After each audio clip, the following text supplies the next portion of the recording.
ನಾನು ನಿವೃತ್ತ ಕೇಂದ್ರ ಸರ್ಕಾರಿ ಅಧಿಕಾರಿ. ನಿವೃತ್ತಿಯಾಗಿ ಸುಮಾರು 10 ವರ್ಷ ಆಯಿತು. ನನಗೆ ಸುಮಾರು ತಿಂಗಳಿಂದ ಎಡಮೊಣಕಾಲಿನ ಮಂಡಿ ಮತ್ತು ಸೊಂಟದ ನೋವು ಕಾಲು ಆಗಿತ್ತು.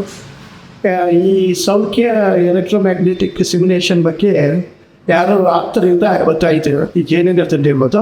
ನಾನು ಬಂದು ಈ ವೈದ್ಯರಿಂದ ಸಲಹೆ ಕೇಳಿದಾಗ ಅವರು ಸಂಪೂರ್ಣ ಗುಣಮುಖ ಮಾಡ್ತೇವೆ ಅಂತ ಭರವಸೆ ಕೊಟ್ಟಿದ್ದರಿಂದ ನಾನು ಟ್ರೀಟ್ಮೆಂಟ್ ತಗೊಂಡಾಗಿ 2 ವಾರದಿಂದ.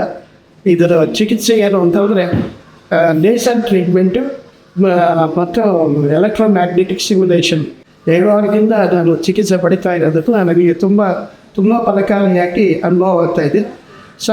ಸುಮಾರಾಗಿ ನೋವು ಕಡಿಮೆ ಆಗ್ತಾಯಿದೆ. ನನಗೆ ಚೆನ್ನಾಗಿ ಓಡಾಡ್ತಾಯಿದ್ವಿ, ಓಡಾಡ್ತಿದ್ದೆ, ಆದರೆ ತುಂಬ ಸಂಕಟ ಪಡ್ತಿದ್ದೆ ಓಡಾಡಬೇಕಾದ್ರೆ.